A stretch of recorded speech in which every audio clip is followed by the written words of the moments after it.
Alors voilà, aujourd'hui, je suis là pour vous partager notre aventure en famille, justement. La dernière fois qu'on était là, on vous avait donné un petit aperçu d'un projet, et en effet, on va avoir des détails plus pratiques après.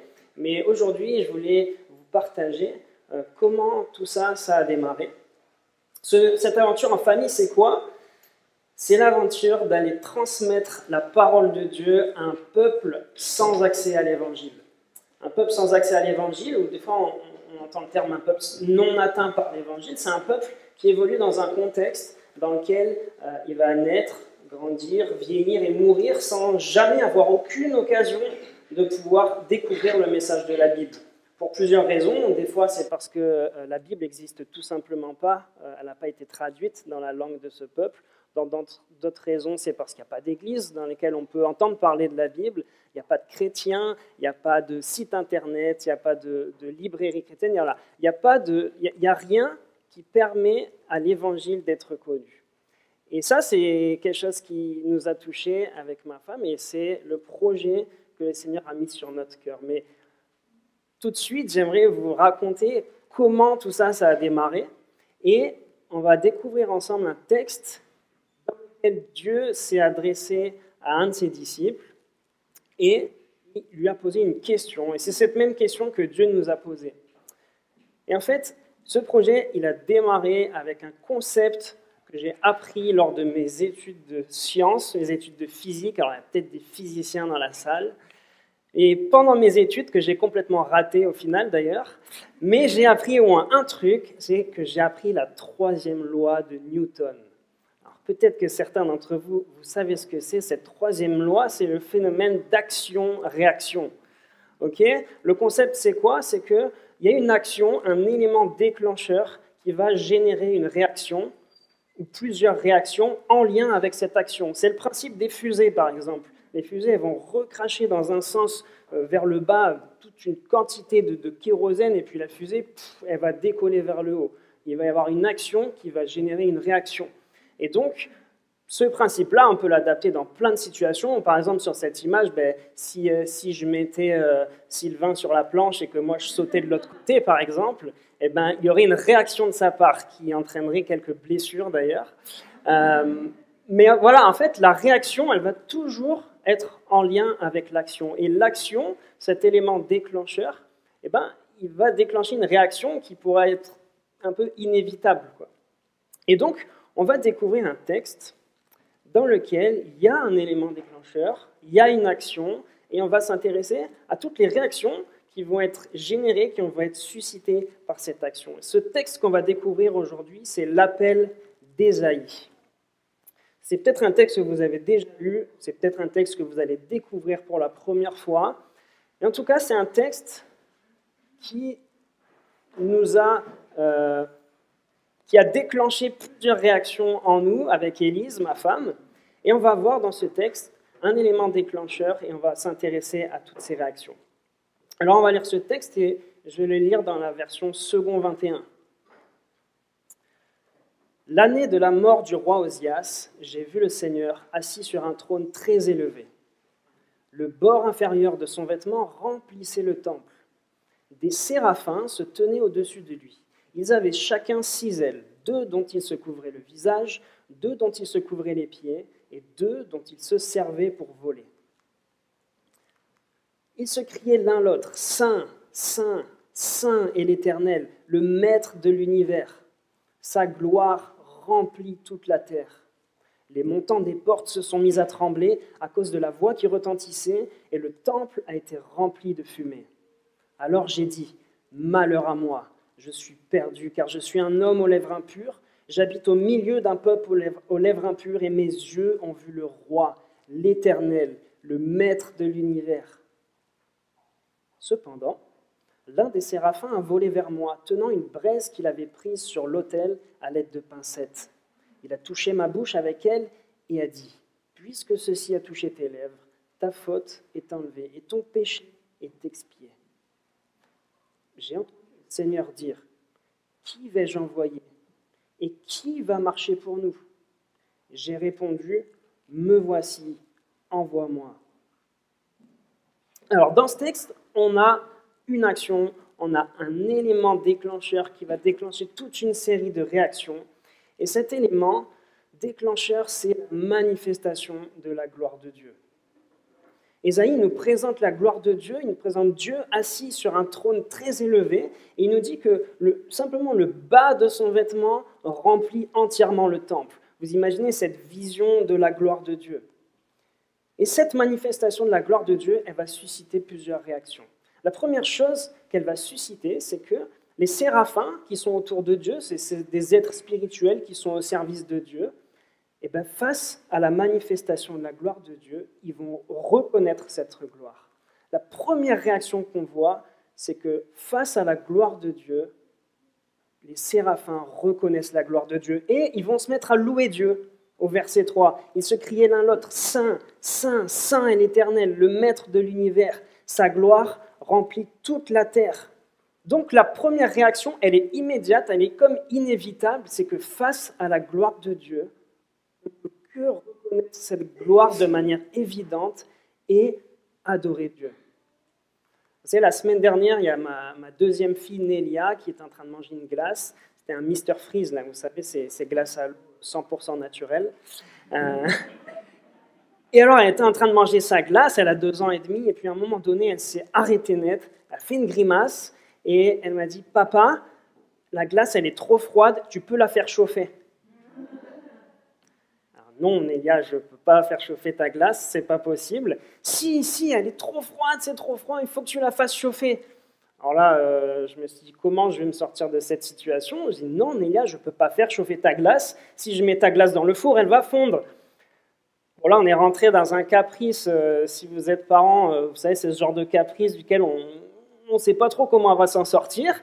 Mais elle voulait absolument que je fasse chauffer sa glace. Mais ce n'est pas possible, parce que si je mets une glace dans un four, par nature, la glace ne peut pas réagir autrement que de fondre. C'est la seule chose qui va se passer, sauf pour 2 raisons. Sauf si la glace n'est pas vraiment une glace, en fait, et que je vais la mettre dans le four et je vais me rendre compte qu'elle ne va pas fondre, et du coup, je vais me dire que c'était un jouet ou que c'était quelque chose d'autre, mais ce n'était pas une glace. Ou alors, si le four n'est pas vraiment un four et qu'il ne va pas vraiment générer de chaleur, alors je vais mettre la glace dans le four et la glace ne va pas fondre. Mais si la glace est vraiment une glace et que le four est vraiment un four, alors quand je vais mettre la glace dans le four, elle ne pourra rien faire d'autre que fondre.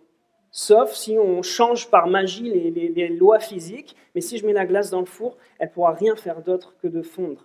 Et c'est exactement la même chose avec la gloire de Dieu. Quel effet a la gloire de Dieu sur ta vie?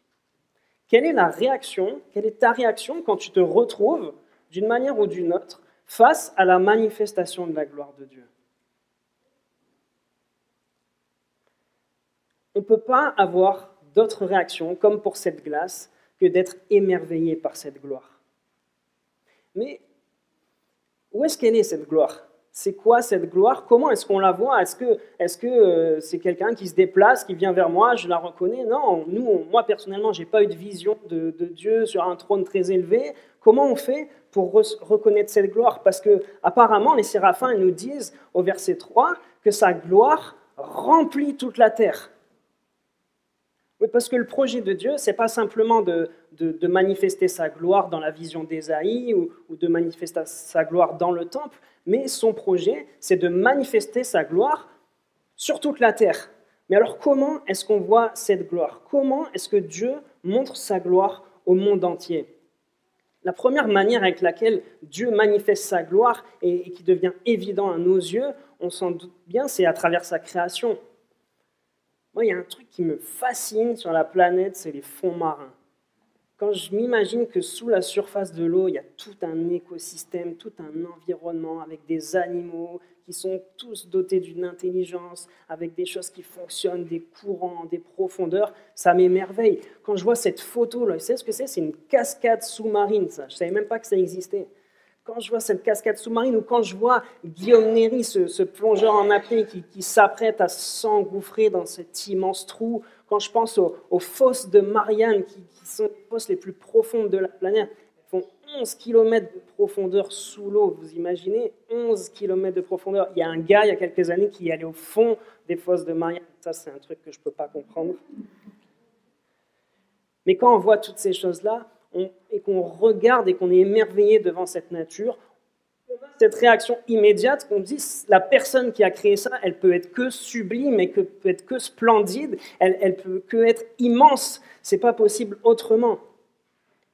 Donc c'est la première manière. La deuxième manière avec laquelle Dieu remplit la terre, eh ben, c'est à travers nous. Parce que le temple n'est plus là.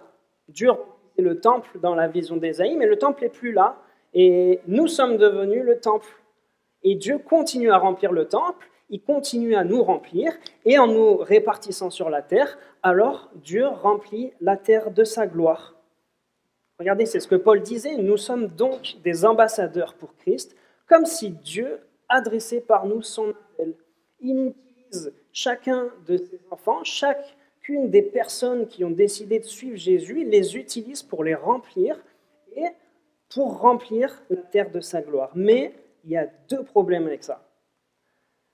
Il y a deux problèmes avec le canal que nous sommes, que Dieu utilise pour remplir la terre de sa gloire. Le premier problème, c'est est-ce que quand on te regarde, on voit vraiment la gloire de Dieu dans ta vie? Parce que pour moi, ce n'est pas toujours le cas. J'ai un problème, c'est que à cause de mon caractère, à cause de mon comportement, à cause de ce qu'on appelle le péché, à cause de ça, eh bien, j'étouffe un peu cette gloire. Et ce n'est pas parce que Dieu habite en moi, ce n'est pas parce qu'un jour j'ai dit à Dieu que je voulais le suivre et que je voulais entrer dans ses voies jusqu'à la fin de ma vie, que forcément je le laisse s'exprimer à travers moi. Et parfois, juste à cause de moi, je suis l'obstacle qui empêche Dieu de manifester sa gloire. Et donc j'ai beau me déplacer sur toute la planète, eh ben, je ne suis pas forcément un canal pour Dieu pour manifester sa gloire. Et le deuxième problème, c'est que des fois, on laisse Dieu exprimer sa gloire. Et du coup, on peut reconnaître la gloire de Dieu à travers nous. Mais comment on fait quand il n'y a pas d'ambassadeur? Comment on fait dans les contextes dans lesquels il n'y a pas les mini-temples que nous sommes? Comment on fait dans les contextes dans lesquels il n'y a pas d'hommes, pas de femmes, que Dieu a remplis et à travers qui Dieu a décidé de remplir la terre de sa gloire? Et ça a été un premier élément déclencheur de notre aventure en famille. Parce qu'on a réalisé qu'il y avait des endroits sur la planète dans lesquels il n'y avait aucun homme et aucune femme que Dieu avait remplis et qui avait prévu de laisser Dieu les utiliser pour manifester sa gloire. Et donc, c'est comme ça qu'il y a 1 an et demi, on a découvert une région du monde, une région sans ambassadeurs. Une région dans laquelle, certes, il y a la création, il y a la beauté de la nature, mais il n'y a pas ce deuxième canal à travers lequel Dieu peut manifester sa gloire. Et donc, c'est une région de 100 000 km² en Afrique du Nord, une région dans laquelle, si vous vous baladez, c'est une région qui fait 500 km sur 200 km à peu près, et si vous vous baladez dans cette région, ben vous trouverez 0 chrétien. Sur les 100 000 km², si vous vous baladez, vous trouverez 0 pasteur. Vous trouverez 0 église. Vous trouverez 0 missionnaire, 0 personne qui a prévu de partager la parole de Dieu dans ce contexte. Vous trouverez 0 institution chrétienne, vous trouverez 0 librairie chrétienne, 0 association chrétienne.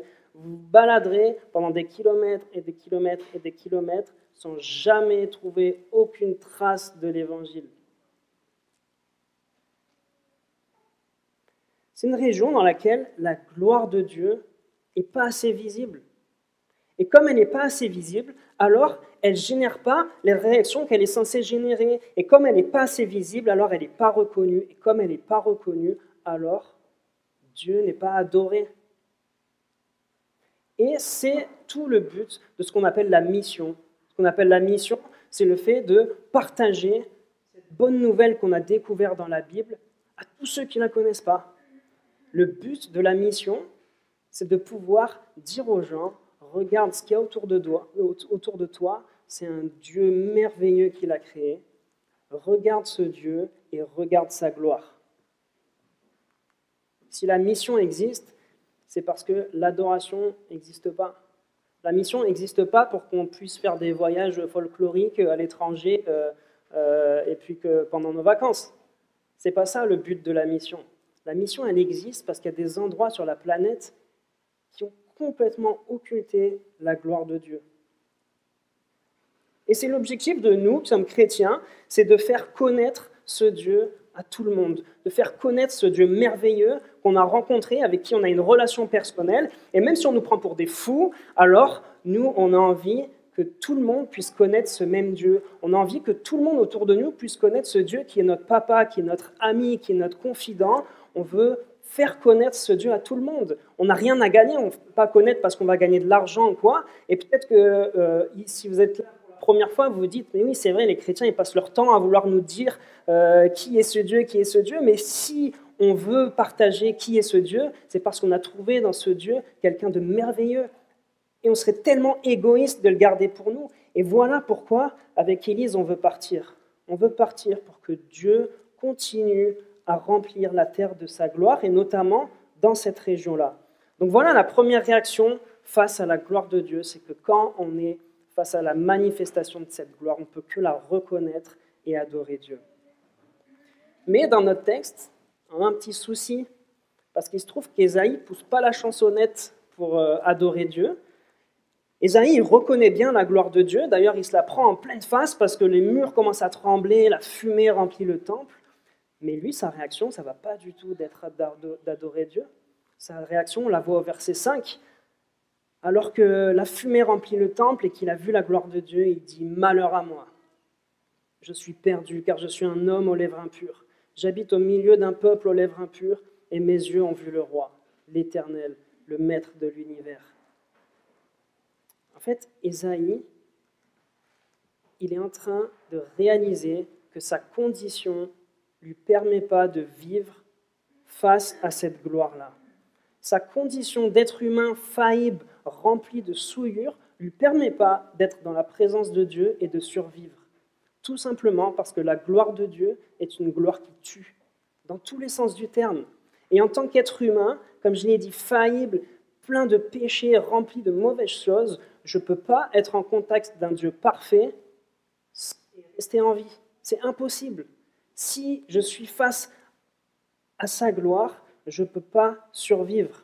Et donc Ésaïe, il est en train de réaliser qu'un jour, il va se retrouver devant Dieu et qu'il n'est pas du tout prêt à se retrouver devant Dieu parce que sa condition ne lui permet pas de survivre. Et donc, c'est pour ça qu'il dit qu'il est perdu. Il dit « Malheur à moi, je suis perdu ». Mais un jour, on verra tous Dieu. Un jour, on se retrouvera tous devant Dieu. Chaque homme et chaque femme de cette planète se retrouvera un jour devant Dieu et il s'agira ce jour-là de reconnaître sa gloire et de plier le genou devant lui. Et si vous avez expérimenté sa grâce, vous le ferez de bon gré. Sinon, vous le ferez quand même. Mais les conséquences ne seront pas du tout les mêmes. Et Ésaïe, lui, il est en train d'avoir cette vision du moment où il va se retrouver devant Dieu et il se rend compte qu'il n'est pas prêt à se retrouver devant Dieu. Il se rend compte que pour pouvoir se retrouver devant Dieu, il a besoin d'être réconcilié avec Dieu et d'être purifié. C'est la deuxième réaction qui est suscitée par la gloire de Dieu, c'est que certes, on reconnaît cette gloire, mais instantanément, on reconnaît notre condition et le fait qu'on n'est pas du tout, mais alors pas du tout digne de nous retrouver devant ce Dieu-là. Et notre réaction, c'est qu'on doit ressentir le besoin d'être réconcilié avec Dieu. Est-ce que tu es prêt à te retrouver devant Dieu dans 10 minutes?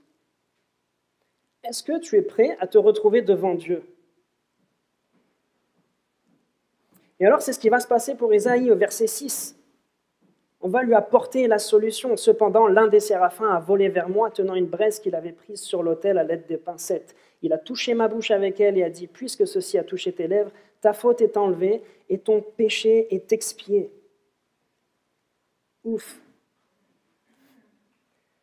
Ce que ce séraphin a fait pour Ésaïe, qui lui permet enfin d'être dans la gloire de Dieu, c'est ce que Jésus a fait pour nous à la croix. Et Jésus est mort sur la croix, il est ressuscité et il est remonté au ciel pour qu'on puisse un jour nous tenir devant Dieu, nous tenir devant sa gloire, plier le genou et sourire et adorer Dieu pour l'éternité sans aucun moment craindre de disparaître de son cœur, sans à aucun moment avoir peur de disparaître. Est-ce que tu es sûr de pouvoir te retrouver un jour devant Dieu et de sourire devant lui, parce que tu sais que Jésus est mort pour que tu puisses le faire? Est-ce que tu es sûr qu'un jour tu pourras te retrouver devant Dieu et que tu pourras l'adorer avec joie pour l'éternité, passer des moments de fête, des moments comme on passe ce matin dans la joie, dans la communion avec toute une famille? Est-ce que tu es sûr que le jour où tu vas te retrouver devant Dieu, ça va se passer comme ça? Moi, oui. Moi, je suis sûr et certain que le jour où je vais me retrouver devant Dieu, alors je vais plier le genou devant sa gloire et je vais sourire parce que je sais que je vais rentrer dans une éternité avec lui où je vais partager toute la vie qu'il m'aura proposée pour l'éternité. Mais j'y suis pour rien. J'y suis absolument pour rien. Et si un jour j'ai ressenti le besoin d'être réconcilié avec Dieu, et si un jour j'ai décidé que je voulais suivre Jésus pour l'éternité, et si un jour je lui ai demandé pardon, que je lui ai reconnu que ma condition ne me permettait pas d'être avec lui, j'y suis pour rien. C'est parce qu'un jour j'ai eu l'occasion d'être confronté à la gloire de Dieu, j'ai eu l'occasion d'être confronté à ce besoin d'être réconcilié, et j'ai eu l'occasion de connaître ce message de la Bible qui me dit qu'il y a une solution en Jésus.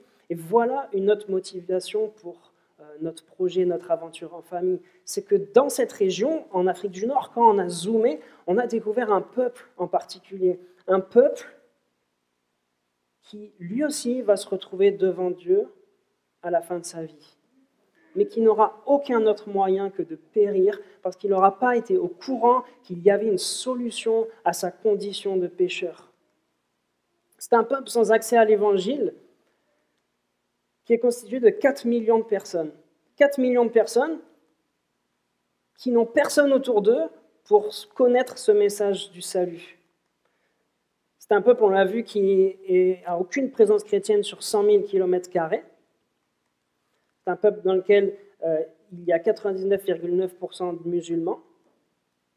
Et c'est un peuple qui parle une langue dans laquelle la plupart des livres du Nouveau Testament ont été traduits, mais à ce jour, aucun livre de l'Ancien Testament n'a été traduit. Donc c'est un peuple qui ne pourrait pas lire ce texte d'Ésaïe, parce qu'il n'existe tout simplement pas. C'est un peuple qui ne pourrait pas lire le récit de la sortie d'Égypte, parce que c'est un texte qui n'existe pas. Et c'est un peuple qui ne peut pas découvrir dans sa langue toute la grande histoire de la Bible qui nous montre comment Dieu a prévu d'envoyer son Fils pour donner une solution à l'humanité et pour vivre pour l'éternité avec lui. Et donc c'est un peuple qui va mourir sans avoir aucune idée. Oui, c'est un peuple aussi qui vit dans un pays où les chrétiens sont persécutés. C'est la raison pour laquelle ils sont sans accès à l'évangile. Donc c'est un peuple qui va mourir sans avoir aucune idée que Jésus est venu tout accomplir pour eux. C'est un peuple qui va mourir sans avoir aucune idée qu'il y avait une possibilité de se réconcilier avec leur Créateur. Parce que quand Jésus est venu, et nous l'a dit Nadia ce matin, il a dit que tout était accompli. Tout est accompli. Tout est à portée de main. C'est si facile d'être réconcilié avec Dieu, c'est si facile d'entrer dans ses voies, et pourtant, ils n'en sont pas au courant. Et si on part avec Élie, c'est pour que Dieu puisse, on dit, remplir la terre de sa gloire et que des hommes et des femmes puissent découvrir avec quelle facilité on peut devenir un enfant de Dieu. Donc voilà la deuxième réaction face à la gloire de Dieu, c'est qu'on doit ressentir ce besoin d'être réconcilié avec Dieu. Mais encore faut-il le savoir. Encore faut-il être au courant qu'il y a une réconciliation possible. Peut-être que c'est la première fois que vous entendez ce message-là. Et si c'est le cas, alors c'est que Dieu vous donne une occasion de réfléchir à ce moment où vous vous retrouverez devant lui. Peut-être que jusqu'à maintenant, toi aussi, tu ne savais pas qu'il y avait une possibilité, une solution à la condition humaine qui nous emmène pour chacun d'entre nous, qu'on soit croyant ou pas, vers une mort certaine. Et peut-être que tu ne savais pas jusqu'à maintenant qu'il y avait une solution. En tout cas, Dieu a proposé une solution à travers son Fils. La question, c'est que le jour où tu te retrouveras devant Dieu, tu ne pourras pas lui dire que tu n'étais pas au courant, plus à partir d'aujourd'hui, à cause de moi. Mais ce n'est pas le cas de ce peuple. Et aujourd'hui, c'est un peuple qui n'est pas au courant de ça. Alors Ésaïe a reconnu la gloire de Dieu. Instantanément, il a reconnu qu'il n'était pas digne et qu'il avait besoin d'être réconcilié avec lui. Et c'est là qu'il va se passer quelque chose d'étonnant dans notre texte. Il va se passer quelque chose même qu'on pourrait considérer comme déconnecté du reste du texte. C'est seulement après ça, seulement après tout ça, que Dieu va intervenir pour la première fois. Jusqu'au verset 8, on parle de lui, on parle des séraphins, on parle d'Ésaïe, mais Dieu n'intervient pas. Et au verset 8, il nous dit « J'ai entendu le Seigneur dire ». Dans certaines versions, on lit « C'est alors que j'entendis le Seigneur dire ». Qui vais-je envoyer? Et qui va marcher pour nous? De nulle part, complètement déconnecté du reste de l'histoire, Dieu pose une question à Ésaïe, qui vais-je envoyer et qui va marcher pour nous? Sous-entendu, il dit, qui est disponible pour moi? Je ne sais pas si ça vous est déjà arrivé d'être dans un concert ou un spectacle et à un moment donné, la personne sur scène dit, ok, maintenant j'ai besoin de 2 volontaires.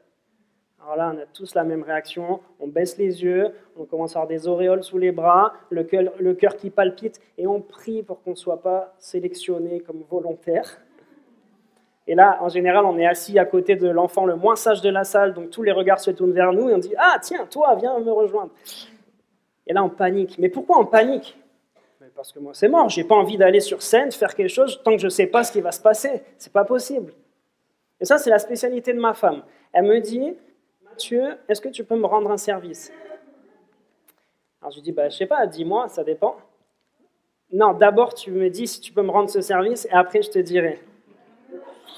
Alors en général, j'hésite, et puis finalement, je dis OK, et puis en général, je regrette d'avoir dit OK. Et puis après, je me dis, bon, comme je suis un mari aimant et serviable, alors je le fais avec un amour débordant, bien entendu. Elle n'est pas là, donc elle ne peut pas vous confirmer ça. Et en fait, c'est exactement ce que Dieu fait quand il nous appelle. C'est exactement ce qui se passe lorsqu'on parle de l'appel de Dieu. Ce mot, on l'utilise un peu à toutes les sauces. Des fois, on l'utilise un peu aussi comme une petite excuse pour ne pas se lever pour le servir. Hein. Ah, je ne me sens pas appelé à faire ci, à faire ça. Non, je ne crois pas qu'il m'a appelé. Quand Dieu nous appelle, il est simplement en train de nous poser cette question, qui est disponible? Es-tu disponible? C'est tout.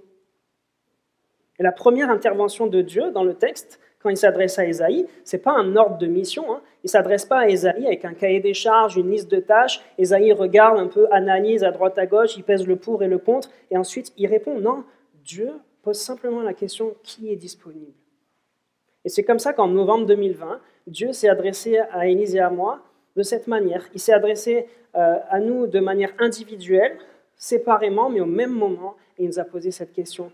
Est-ce que vous êtes disponible? Ésaïe va répondre. Et il va répondre sereinement à cette question. Et le contraste il est saisissant entre quelques versets avant. Il disait « Malheur à moi, je suis perdu, je suis foutu, je suis au fond du trou ». Et là, il répond tranquillement au verset 8 « Me voici, envoie-moi ».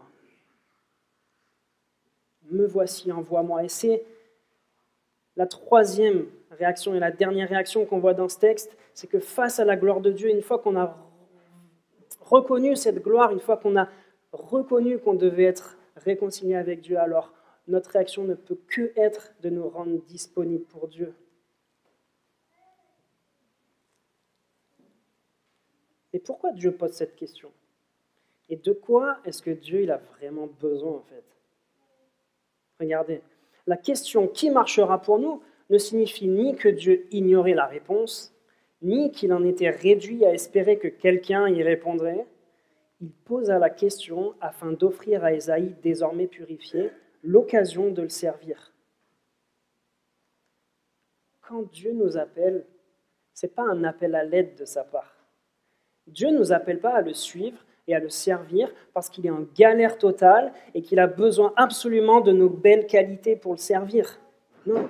Quand Dieu nous appelle à nous lever pour le suivre, pour déjà dans un premier temps juste accepter de le suivre et puis dans un second temps accepter d'aller le servir, alors il nous demande simplement de faire un pas de foi.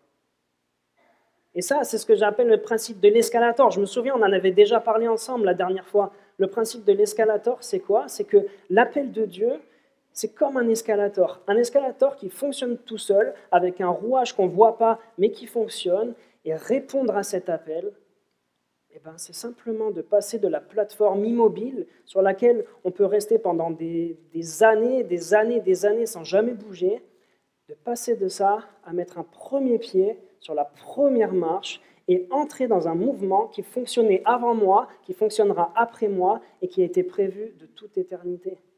Répondre à l'appel de Dieu, c'est simplement se mettre en mouvement, faire un pas de foi et découvrir ce que Dieu a prévu de faire avec ma vie.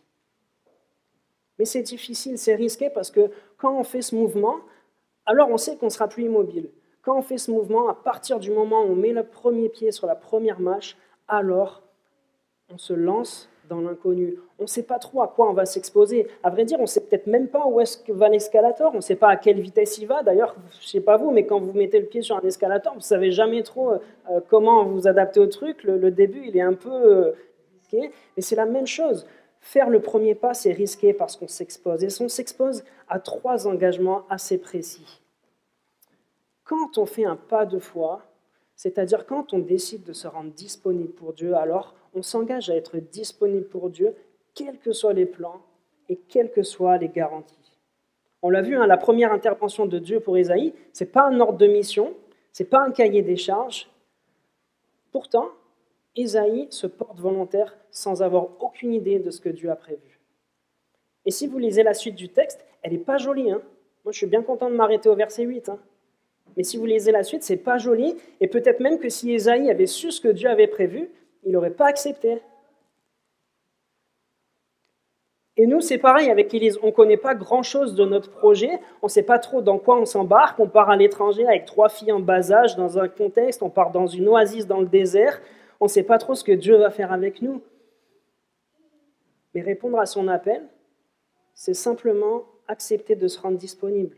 Parce que quand Dieu vous appelle, quand Dieu nous appelle, il ne nous appelle pas, ce n'est pas un appel d'offres. Il ne nous envoie pas le projet, et puis ensuite, après avoir réfléchi, pesé le pour et le contre, on décide de se rendre disponible pour lui. Non, quand Dieu nous appelle, il veut d'abord nous donner l'occasion de faire un pas de foi. Après, les choses viendront. Alors, est-ce qu'on est vraiment disponible pour Dieu dans notre vie, ici, dans notre contexte en France? Ou est-ce qu'on est disponible pour lui, mais sur certaines conditions? Ok, Seigneur, je suis disponible, me voici, envoie-moi, mais que si j'ai les garanties que tout va bien se passer pour ma sécurité. Ok, Seigneur, je suis disponible, me voici, envoie-moi, mais que si je reste dans ma ville. Donc, ne m'envoie pas trop loin quand même. Ok, Seigneur, je suis disponible, envoie-moi, mais d'abord, tu pourvois à tous mes besoins et tu pourvois à tout le budget. La deuxième chose à laquelle ça nous engage, c'est que mettre le premier pied sur l'escalator, ça nous engage à être disponible pour Dieu sans forcément être à la hauteur.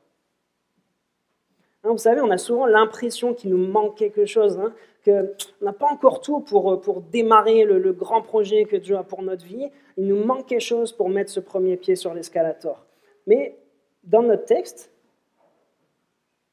une fois que Ésaïe a été réconcilié avec Dieu, qu'il a été purifié, il répond « Me voici, envoie-moi » de manière sereine, parce qu'il sait qu'il a tout pour être disponible pour Dieu. Avant ça, il était esclave de son péché, mais il considère qu'il a tout maintenant.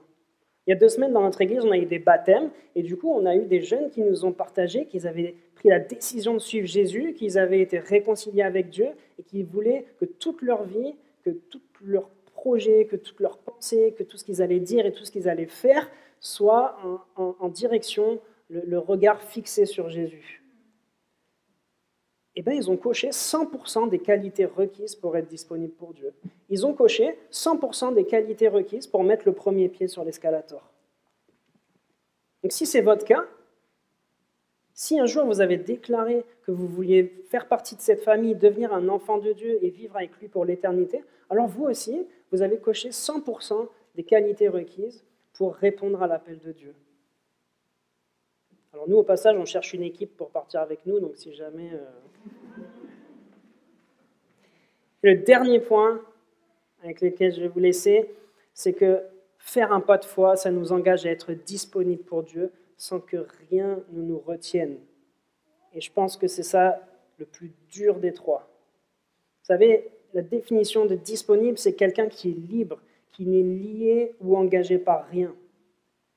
Et jusqu'au verset 8, Ésaïe, il était lié par sa condition, il était lié par son péché, mais à partir du moment où il a été réconcilié, plus rien ne le retenait.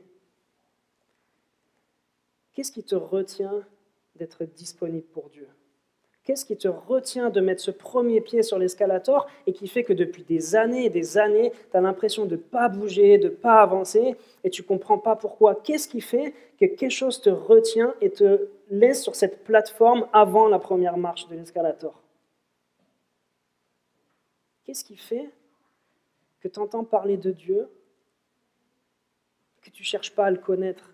Qu'est-ce qui te retient de réfléchir à ce fameux moment où tu te retrouveras devant Dieu et où tu devras rendre des comptes à Dieu? Qu'est-ce qui te retient de connaître mieux ce Dieu qui t'a créé? Parce que vous savez, Jésus est mort sur la croix pour nous libérer de l'esclavage du péché, pour nous enlever les liens qui nous retenaient à cause du péché, mais il ne l'a pas fait pour qu'on puisse vivre une vie un peu plus tranquille. Jésus est mort, il a souffert, on s'est moqué de lui, on lui a craché dessus, on l'a fouetté, on l'a mis sur une croix. Il est ressuscité justement pour qu'on puisse nous rendre disponibles pour lui. C'est la raison pour laquelle Dieu a envoyé son Fils mourir sur une croix pour nous. C'est pour qu'on puisse être disponible pour lui, qu'on puisse se rendre disponible pour suivre un chemin qui amène à lui, qui amène à une éternité avec lui. Et sur ce chemin, pour qu'on puisse reconnaître sa gloire et qu'on puisse partager sa gloire autour de nous. Tout le reste dans notre vie, c'est ou du bonus ou en trop. Et ça, il n'y a que vous qui pouvez définir ce qui est du bonus ou en trop dans votre vie. Alors voilà comment, en janvier de cette année, à peu près dans la même période dans laquelle on est venu vous voir, avec Élise, on a dit à Dieu, ok, plus rien ne nous retient. Et on lui a dit, nous voici, envoie-nous. Et on veut que Dieu nous envoie dans cette région d'Afrique du Nord pour que des hommes et des femmes puissent avoir la même chance que nous de découvrir qu'il y a une solution à notre condition de mort éternelle. Il y a une solution qui est possible. Il y a une porte de sortie pour nous, êtres humains, qui sommes destinés à mourir. Il y a une porte de sortie pour vivre l'éternité dans la joie, dans le bonheur et dans la fête. Et on veut partir là-bas pour que, comme nous, ils puissent découvrir ce message, parce que rien n'est plus important que la gloire de Dieu. Je vais prier si vous voulez bien.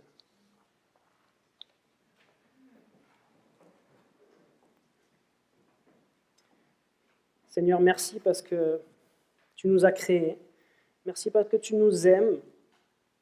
Et merci Seigneur parce que tu as décidé de te révéler à nous. Tu n'as pas décidé de rester distant, mais tu as décidé de te montrer à nous. Merci Seigneur pour ta parole dans laquelle tu te révèles. Merci pour ton Fils Jésus que tu as envoyé, avec laquelle tu te révèles au summum, Seigneur. Et Seigneur, merci parce que tu as décidé de nous donner une solution pour qu'on puisse vivre avec toi pour l'éternité, Seigneur. Mais tant de personnes ne connaissent pas ce message-là. Tant de personnes l'entendent d'une oreille, mais ne décident pas de donner suite à ce message. Tant de personnes pensent pouvoir se sortir de cette condition de pécheur tout seul, par des œuvres, en faisant des bonnes actions. Mais tant de personnes, Seigneur, sont dans l'illusion de croire que par nous-mêmes, on peut un jour considérer qu'on est digne d'être dans ta présence. Et Seigneur, il fallait que le grand Dieu glorieux nous donne la solution pour être en présence de cette gloire, et c'est ce que tu as fait en envoyant ton Fils. Et Seigneur, des peuples entiers sur la planète n'ont pas la possibilité de connaître ce message. Des dizaines et des centaines de personnes autour de nous en France ne connaissent pas ce message non plus. Et Seigneur, on te prie pour que tu te révèles dans notre pays et jusqu'aux extrémités de la terre, pour que ta gloire soit reconnue, que tu sois adoré et que, Seigneur, pour l'éternité, on puisse avoir des peuples dans chaque langue qui te louent, au ciel, à côté de nous, en famille, Seigneur. Merci parce que c'est toi qui nous conduis vers toi. Et Seigneur, je te prie pour toutes les personnes qui sont ici. Peut-être que parmi nous, des personnes entendent ça pour la première fois, je te prie, Seigneur, pour que tu les attires à toi. On n'est pas en train de faire de la motivation ou du développement personnel ici, Seigneur. Et ce n'est pas nos belles paroles qui nous permettent d'adhérer à un mouvement ou quoi que ce soit, mais c'est ton Saint-Esprit qui nous convainc et qui nous attire à toi. Et je te prie, Seigneur, pour que tu transformes les cœurs de ces personnes. Et je te prie, Seigneur, pour que toutes les personnes qui t'ont donné leur vie un jour, Seigneur, puissent se lever et ne rien laisser les retenir, Seigneur, qu'ils puissent être disponibles pour toi et pour que toute la gloire te revienne. Amen.